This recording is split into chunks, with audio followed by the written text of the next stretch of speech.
1800 hours, Pakistan Standard Time. Assalamu alaikum. This is Radio Pakistan. The news read by Ali Ahmed. First, the headlines. A tax-free and relief-oriented budget with a total outlay of 7,294.9 billion rupees for the next fiscal year was presented in the National Assembly this evening. An amount of 650 billion rupees has been earmarked for development under Public Sector Development Program.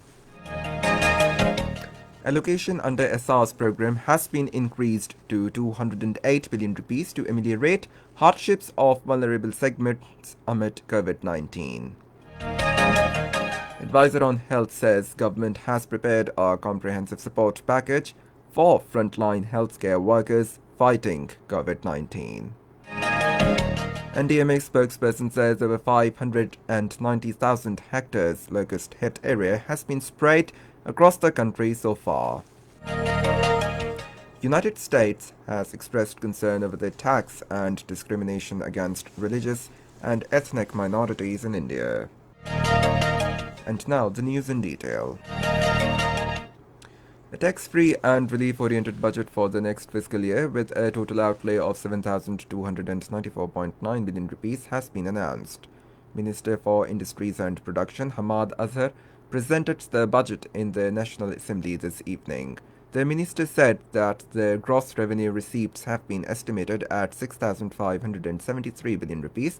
The FPR tax collection target has been set at 4,963 billion rupees, while the non-tax revenue is estimated to be about 1,610 billion rupees.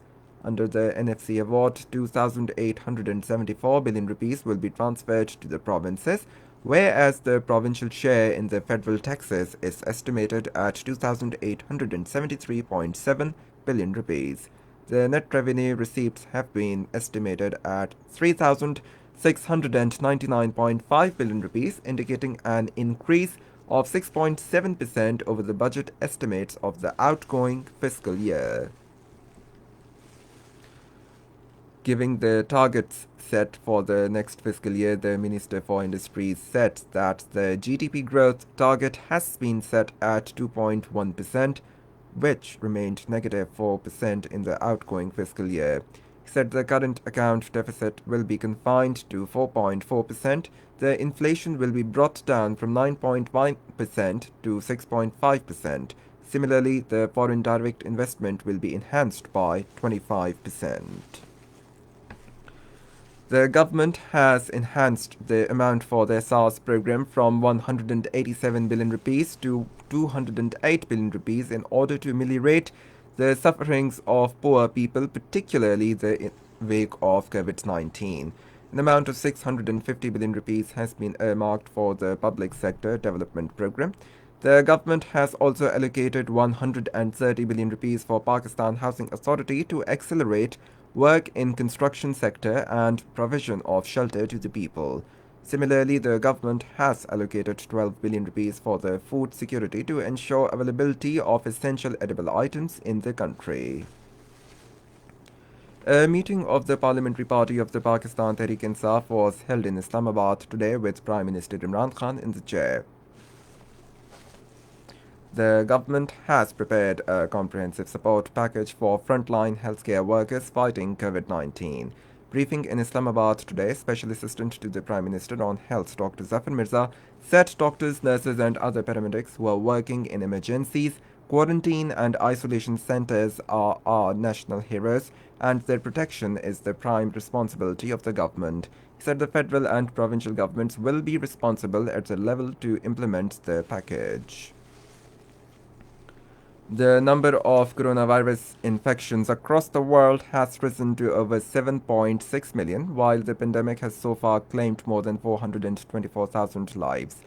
The United States is on the top position with over 2 million infections and more than 116,000 deaths in the world, followed by Brazil with over 800,000 cases and more than 41,000 deaths. Russia is on the third position with over 500,000 cases and over 6,000 deaths. National Disaster Management Authority says survey and spray operations to control locust are underway across the country. According to the spokesperson of National Disaster Management Authority, survey of 350,000 hectares of area was carried out, while 11,730 hectares were sprayed across the country during the last 24 hours. He said 9,100 hectares in Balochistan, 1,400 hectares in Khyber Pakhtunkhwa, 300 hectares in Punjab, and 1,200 hectares in Sindh were sprayed during the last 24 hours. He said that 1,241 teams participated in the operation. The spokesperson said that over 590,000 hectares of area has so far been sprayed across the country.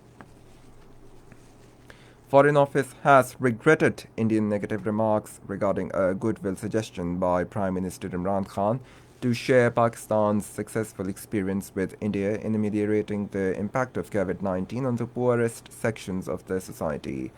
In a statement today, Foreign Office spokesperson Aisha Faruqi said the remarks by the Indian External Affairs Ministry reflects an unprofessional attempt of point scoring over a serious issue. Aisha Faruqi said that the Prime Minister's suggestion was in the backdrop of a study by a reputable United States university that highlighted the impact of COVID-19 lockdowns on Indian households, especially the poorest sections of the society, and effectiveness of direct cash transfers and food to the poor families affected by the lockdown. This is Radio Pakistan. President Dr. Arif Alvi has said Kashmiris are facing the longest lockdown in the Indian-occupied Kashmir. In a tweet, he said life has been punctuated by military curfews and strikes for over 3 decades. Referring to the opinion article by Malik Sajjad in New York Times, he said it is an excellent depiction of misery of innocent Kashmiris under the brutal occupation in the Held Valley. The president said, God willing, Kashmir will definitely become free from Indian barbarism. In occupied Kashmir, Indian leader of Mirwais-led Hurriyat Forum, Bilal Ghani Lone, has strongly denounced the continued house arrest of Mirwais Umar Farooq in Srinagar for the last 10 months. Bilal Ghani Lone, in a statement in Srinagar, reiterated his demand for immediate release of the Mirwais and all other thousands of illegally detained Kashmiris arrested before and after 5th of August last year. He appealed to the international community to play the role in the resolution of the Kashmir dispute in accordance with the Kashmiris' aspirations. A United States Senator Edward John Markey has urged the State Department to impress upon the Indian government to lift restrictions on the internet in occupied Kashmir in view of the coronavirus pandemic. A Democrat from Massachusetts, in a letter addressed to the State Department's Bureau of South and Central Asian Affairs, said a lack of access to this technology puts further strain on millions of Kashmiris who have some form of mental illness after decades of conflict. The United States has expressed concern over the attacks and discrimination against the religious and ethnic minorities in India. An official report mandated by the U.S. Congress also refers to the revocation of the special status of the occupied Kashmir last August and the Parliament passage of the Citizenship Amendment Act in December as major highlights for the India last year. In Afghanistan, 4 people were killed and several wounded in a blast at a mosque in Kabul today. The United Nations has regretted over the U.S. sanctions against International Criminal Court. The spokesman for Human Rights Office, Rupert Colville, told a briefing in Geneva today that independence of ICC must be protected. And finally, the weather report. Mainly hot and dry weather is expected in central and upper parts of the country during the next 24 hours. However, rain with thunderstorm is likely to prevail in Kashmir, Upper Khyber Pakhtunkhwa, Islamabad, Upper Punjab, and Gilgit-Baltistan. To end the news, once again the headlines. A tax-free and relief-oriented budget with a total outlay of 7,294.9 billion rupees for the next fiscal year was presented in the National Assembly this evening. An amount of 650 billion rupees has been earmarked for development under Public Sector Development Program. Allocation under SARS program has been increased to 208 billion rupees to ameliorate hardships of vulnerable segments amid COVID-19. advisor on health says the government has prepared a comprehensive support package for frontline healthcare workers fighting against COVID-19.